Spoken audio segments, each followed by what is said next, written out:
Blackthorn, do you have a moment? What is it? I'm busy. I wanted to tell you that Hugo Kupka is dead.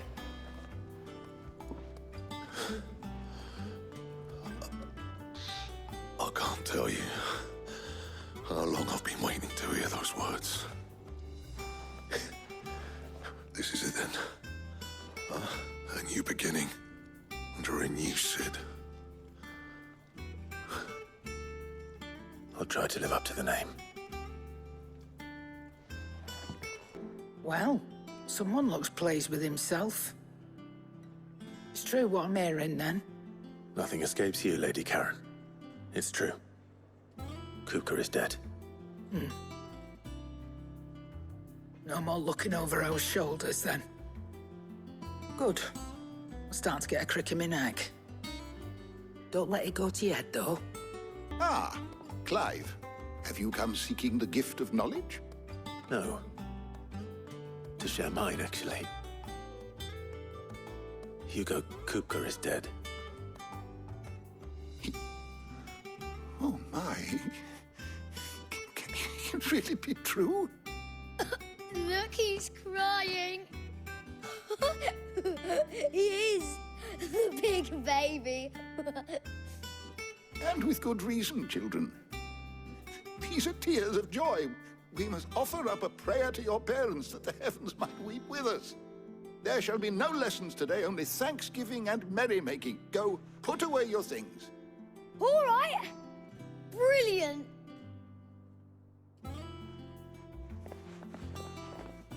Finally, a new dawn has broken. It has. Thank you, Clive. I cannot wait to share the good news. Hippocrates.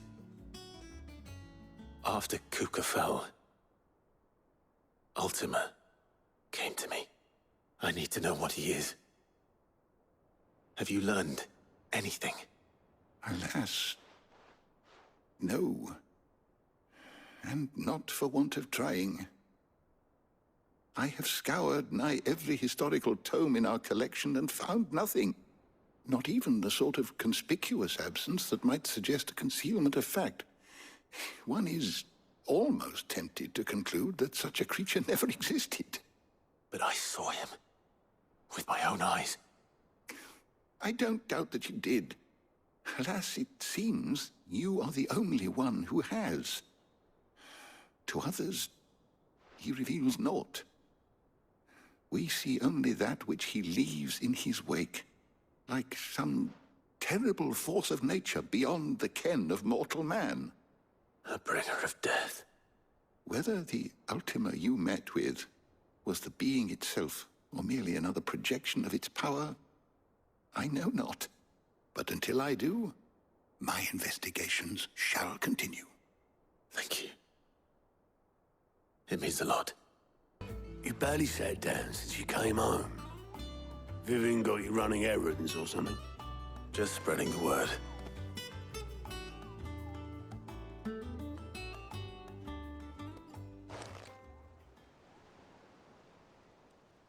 So, the professor's got a soft side, has she?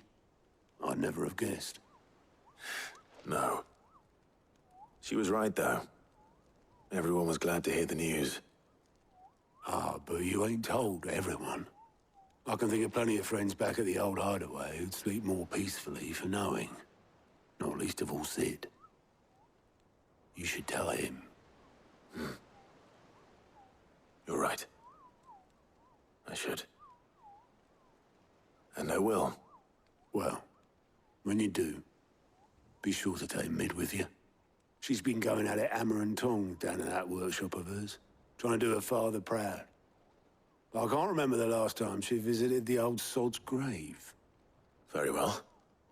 I'll suggest it. All right, Clive? What do you want?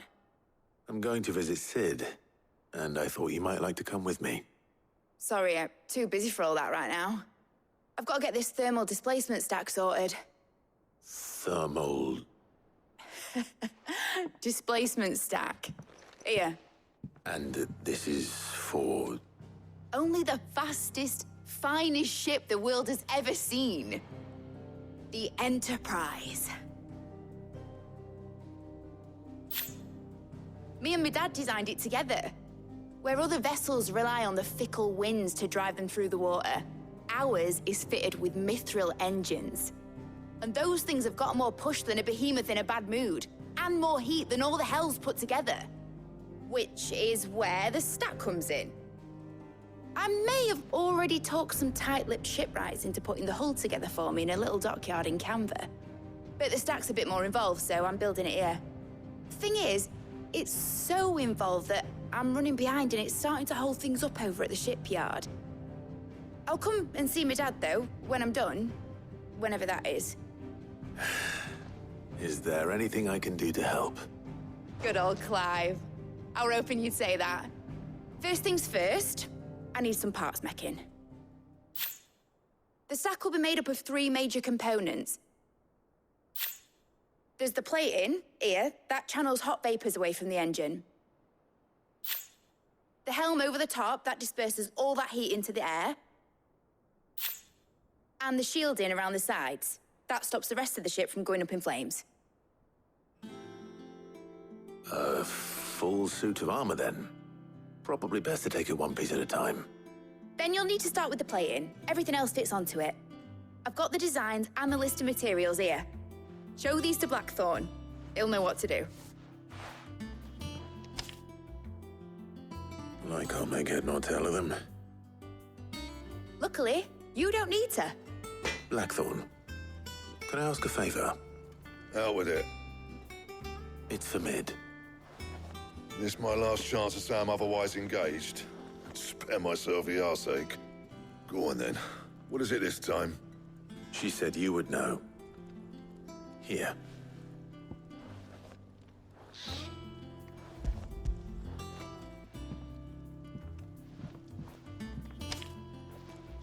Krieger's Tates. Well, I don't know what the hell you'd want this for, but I can make it. Won't be easy, though. And I'll need help. Get Gavin-Otto in here, will you? All right.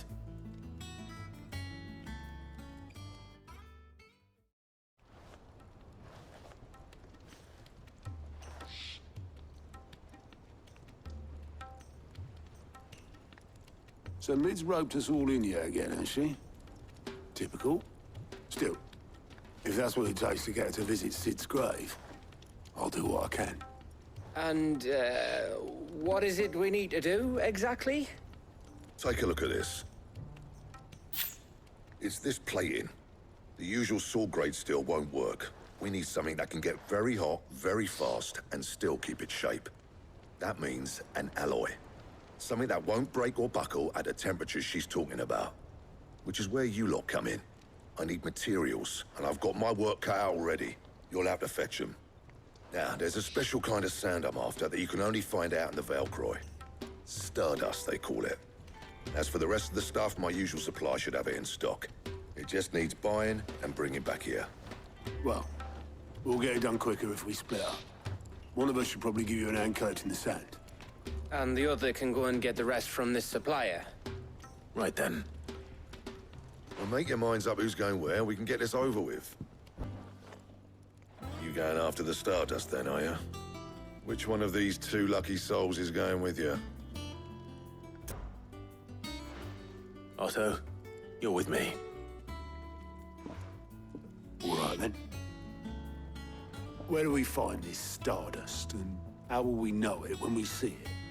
There's a river that runs through the southern reaches of the Valcroy. It's the black sand that washes up on its banks that you're after. And I'm guessing you'll be needing sack loads of the stuff. Might be worth hiring porters at the Dalimil Inn. I'll head down there. See about finding us a wagon. All right. I'll meet you by the river. Yous two take care, eh? I'll go and see this supplier. Just don't let the bastard fleece you, eh? He wouldn't do that. He's Blackthorn's mate. Isn't he? Best of luck. Otto, sorry I'm late. Oh, Clive. I had a quick scout about, and I reckon this area's our best bet. Seems Blackthorn's the only one who thinks smithing with his Stardust stuff's a good idea. It's just lying here, waiting for any old fool to fill his boots. But unlike any old fool, you thought to bring a wagon. Well spotted. Now get filling.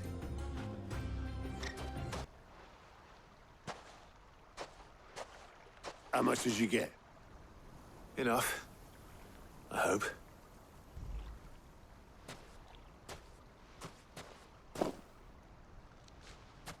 More than me.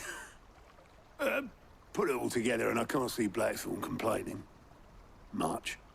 Here, Clive. Do you fancy a walk?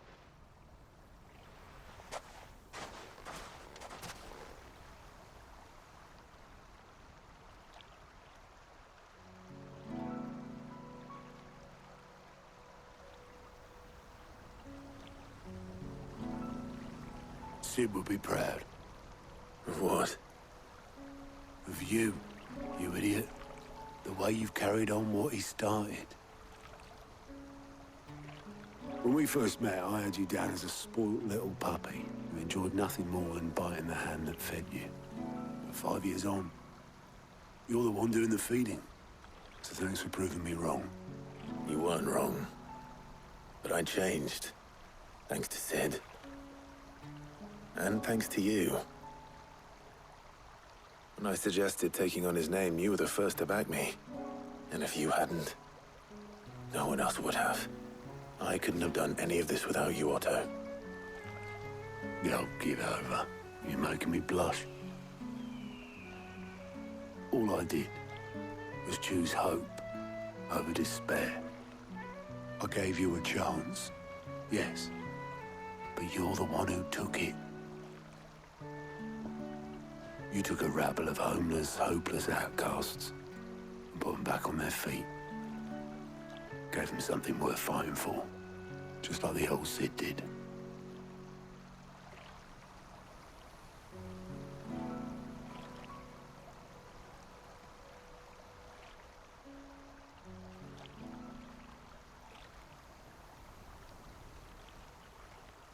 About time I was heading back, I reckon.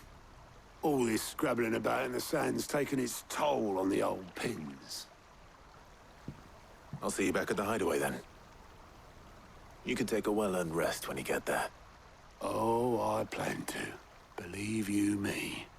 But I'll make sure Blackthorn gets his precious black sand before I put my feet up. He'll only moan otherwise.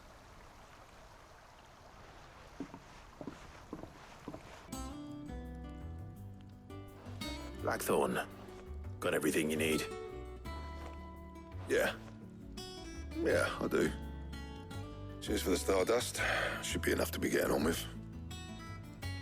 Nice to get out and about for once. Let's do it again sometime, eh?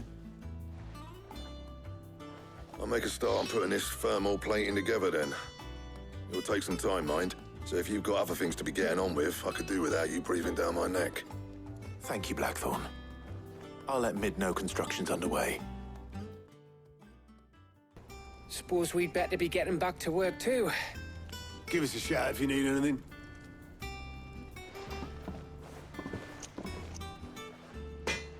You'll be pleased to hear that Blackthorn's started work on the plating. Excellent. 1 down, 2 to go. So, what's next? The helm, of course. For this, we'll be repurposing fallen scrap. Salvage from the ruins? I thought that material was all but impossible to work. Ah, but we don't have to. I'm sorry. Just so happens there's one particular ruin that's broken into exactly the right shape and size pieces for what we need. What's the name back there? I'll give you all the details. What's her name? Right. Oh, Sid, is this about the helm? Yes. Mid said I should speak with you. I'll show you the plans then. Here you see the mithril engine, in which mithril is burned to generate heat. That heat is then harnessed to produce motive force. Excess heat is dealt with by means of the thermal displacement stack, which disperses it into the surrounding air. Now, Were we to rely on thermal plating alone to achieve this effect, the rate of excess heat buildup would far exceed the displacement coefficient of the plating. In other words, the reactor would overheat and eventually explode. This is where the helm comes in. It connects to the plating, you see, and serves as a sort of thermal sink to absorb all that excess energy. Our experiments have shown that fallen ceramics are remarkably thermophilic. They can withstand and absorb levels of heat far above anything we are able to make today. And not only that, they're also waterproof and immune to rust, making them the perfect material for our protective hood. Why, if sea or rainwater were to enter the reactor proper, it would vaporize instantly. The forces produced would tear the ship from stern to... You can stop there. I understand. Mid said we might be able to use parts of a fallen ruin. Where would I find it? Ah, yes. It's in Lorbert's Pass, near Lostwing. The thing is, well, I probably should have arranged to have the pieces we need brought here sooner. You see, a certain unwanted visitor has taken up residence there. It's no longer a matter of just walking in and taking them. It's, going to be considerably more dangerous than that. I see. Then I suppose I'd better deal with this unwanted visitor for you. Would that help? Oh, very much. Thank you, Sid. I'll gather my team and head there right away. We'll meet you outside the ruins. Oh, there you are, Sid. Thanks so much for coming. The, ruins are just over there, as is the creature I told you about, I'd imagine. Would you mind? Of course. I'll be right back. Anybody home?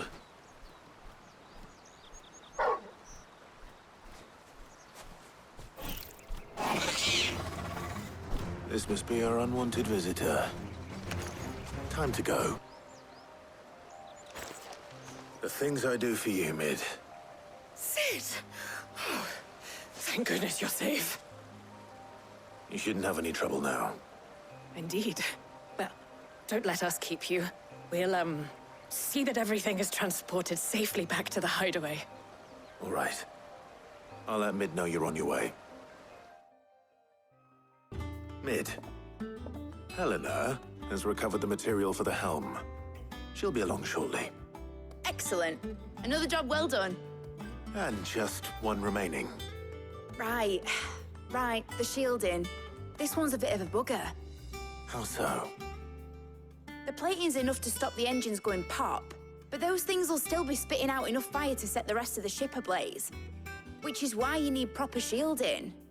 A prison for the dragon's breath that's blazing away inside. I thought a triple thick layer of tempered steel might do it. Or more of the stuff that the Fallen use, but they'd both be too heavy. The helm and the plating are bulky enough as it is. Add any more weight and the whole ship would be at the bottom of the briny before we'd even started. I need something light. But I've racked my brains and I just can't think what would do it. Well, if I were in need of obscure knowledge, I know whose counsel I would seek. Harpocrates. Tomes? Yeah, well, I'd thought of that, obviously. I've got all the details written down here. Can you take this to him, see what he makes of it? Right away. Harpocrates, do you have a moment? For you, Clive, always. Well, actually, it's for Mid this time. Could you take a look at this?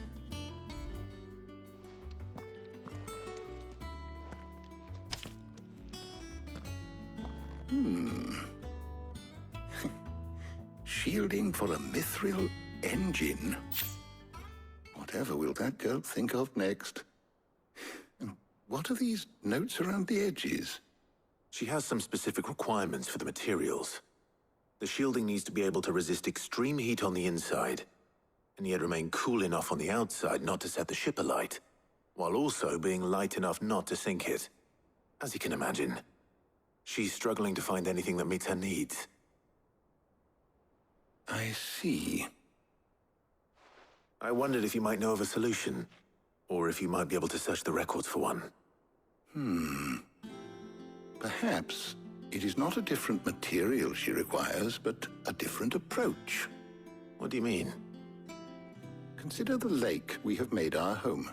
Its blighted waters eat away far more quickly than fresh water or even brine, at timber and steel alike. And yet, we have made a home here from those very materials nonetheless. We have. But Bardolph must varnish every board twice over to keep it from rotting. And Obelus complains that without a constant supply of pitch. I see. Early Gregorian histories speak of a preparation known as moon dew. It is said to be able to resist even the most ferocious flames. Before the dragoons tamed the worms and wyverns of the realm, nobles would daub their castle walls with it in order to guard against dragonfire. So if we could recreate it... It might be applied to some material or other in order to provide the protection Mid requires. As to how best to apply it and to what material, perhaps Bardolph and Obelus might be of assistance. I shall speak to them and see what wisdom they might have to offer. If you would be so kind as to procure the necessary ingredients, I shall discuss the specifics of how it might be most effectively put to use with our two friends. The knowledge of the past may yet prove useful to we of the modern era. Thank you, Hippocrates. And since you're asking others to help you, perhaps I should too.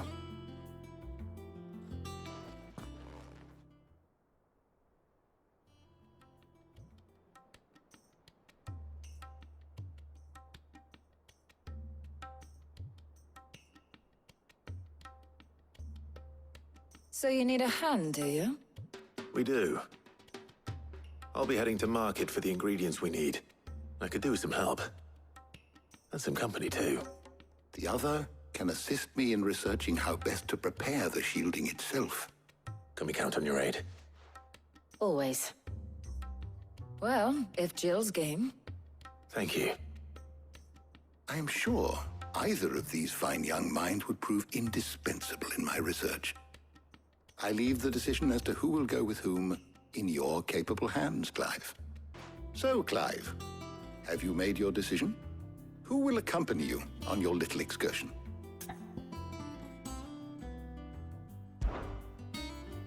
Very well. So then, what do we need to find? I have taken the liberty of preparing a list. Here. White chocobo eggs. Pepio nuts. Are you sure this list is right? Everything on here seems very edible. I would have thought the ingredients would be a little more exotic. Though these items may seem mundane, they have potent effects that are rarely exploited, effects for which they were once highly prized. So much so, in fact, that they were harvested almost to extinction, hence moon dews having fallen from favor. Now, of course, they can be obtained with ease. You should be able to find everything you need at the market in Northreach. Is that so? I've been meaning to visit Northreach anyway. I'll set out now. Join me there when you're ready. I will. Until then. You two enjoy yourselves. You too, Talia. How goes the hunt for ingredients? I've only just started. I'm sure everything we need is somewhere amongst all these stalls, though.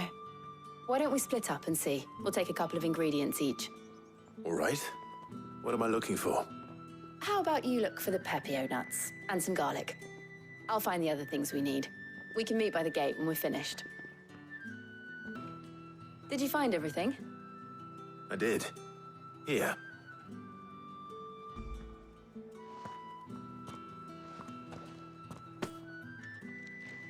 Garlic and pepio nuts. Perfect. Now, all that remains is for Hippocrates to somehow turn all this into what Mid needs to keep her engine cool.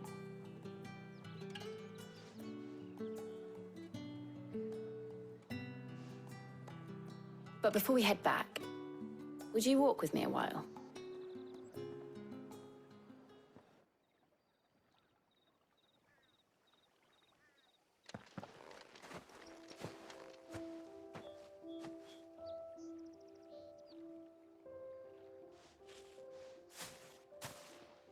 Thank you for asking me to help you today.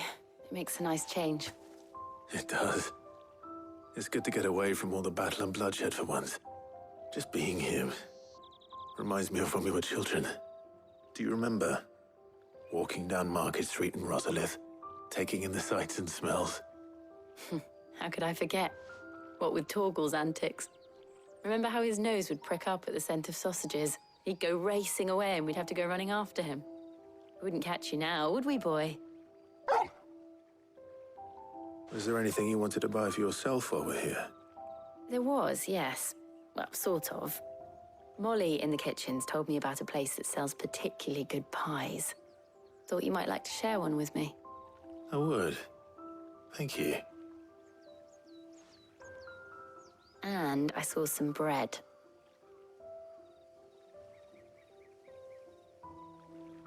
Big white cobs like the baker back in Rosalith used to make. What do you think? I thought we might get some soup to dip it in. But then I tried a slice of the butcher's dry-cured ham and it was just... oh! You all right? Sorry. It's just... you're right. I really do feel like a child again being here with you.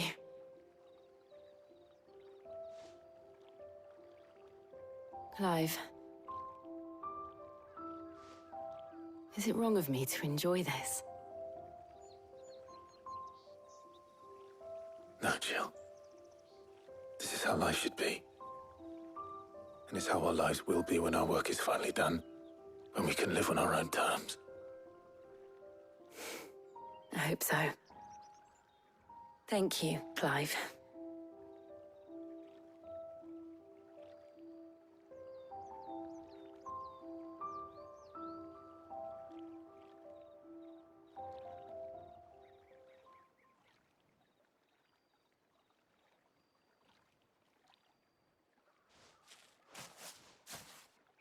Well, I suppose we better be getting back. I need to give these ingredients to Harpocrates and Talia. I'll see you at the hideaway. Take care. I will. You too. How's work on the shielding progressing, Harpocrates? Well, very well indeed. And thanks in no small part to your kind assistance. I was just explaining to Talia how we might best go about preparing the moon dew. And now that we have all the ingredients, we may begin. You can count on me. I've mixed more than a few mysterious concoctions in my time. I'm sure you have. What about the shielding itself? Work is underway, under the watchful eyes of Bardolph and Obolus. Apparently, it'll be ready soon. Thank you. All of you. Right then. Jill, would you join me in the infirmary? Many hands make light work and all that. Of course.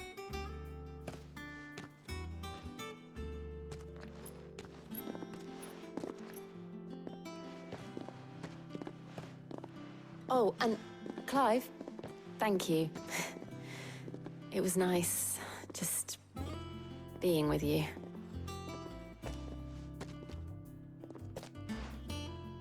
It appears our work here is almost at an end. A shame. I was enjoying playing the man of action for once. When both the shielding and the moon dew are ready, it will merely be a matter of applying the one to the other. Followed by a rigorous process of testing and retesting, of course. Perhaps someone ought to warn young Mid of that. Leave it to me. Thank you, Harpocrates. Sorry to keep you waiting, Mid. But you'll be pleased to know that work on the shielding is underway. You found something for it? In a manner of speaking, Harpocrates knew of a substance that's highly resistant to heat. A coating that should provide the protection you need. He's supervising the construction and testing of the shielding as we speak. Brilliant! I knew you wouldn't let me down. Don't thank me. I'm just the errand boy. Right then, better start working out how to bolt all these bits together. To the Black Hammer!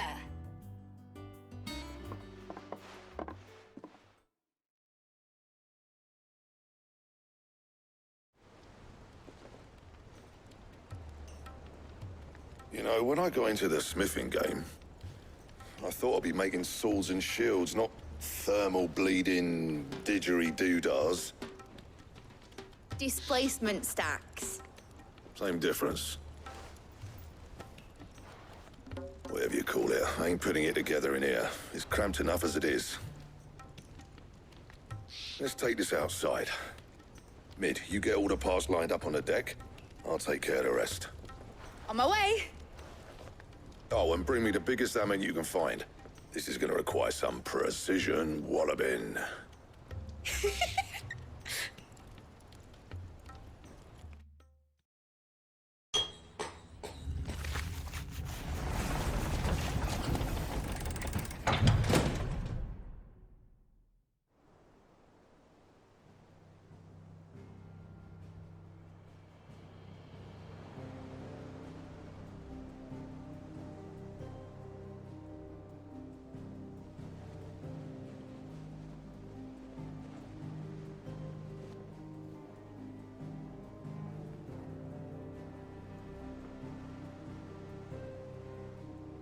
It's finished. It's finally finished. Thank fuck for that. I'll be feeling my hammer arm for weeks. Thank you, Clive, Blackthorn, everyone. That's one down and just 3 more to go. I'm sorry. Oh, didn't I tell you? The Enterprise has 4 mithril engines, and we'll be needing a displacement stack for each. You don't mean... Don't worry. Now they've got a finished one to work off. My gang in Canva can build the rest. Good luck to them, I say. Right, I'm off to get a sling for this elbow. Any other work comes in, keep it to yourselves, eh?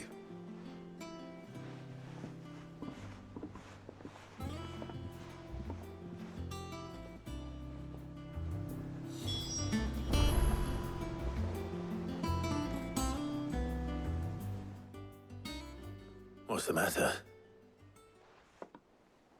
Nothing. Just daydreaming. Thinking about the Enterprise sailing off over the horizon to shores unknown. Searching for a land untouched by the Blight. Just like me and my dad planned. So if the worst came to the worst and every scrap of soil in the Twins turned black, we might still have a chance. That's what she was meant to be. You see, one last chance just in case we needed it. But now she's so close to being finished, I've realized I don't want her to be that. I don't want her to be just a lifeboat for us to cling to if things get desperate. I want people to sail aboard her by choice, not from the lack of it. In a world where we're not just trying to survive, but where we can actually live. I'm working on that. And I'll do everything I can to get you what you want. Don't you always? All right. My mind's made up. As soon as the Enterprise is fit to sail, I'm putting her under your command. Sod our plans, I'm trusting in yours. Are you sure about this? Something tells me it's what my dad would have wanted. He'd be proud of you. You were gonna visit his grave, weren't you? I was. And you can come too now that your little project is finished. Right. There's just one thing I need to finish up first. I'll let Otto know you're coming. Meet us in the mess when you're ready. Aye, aye, Captain.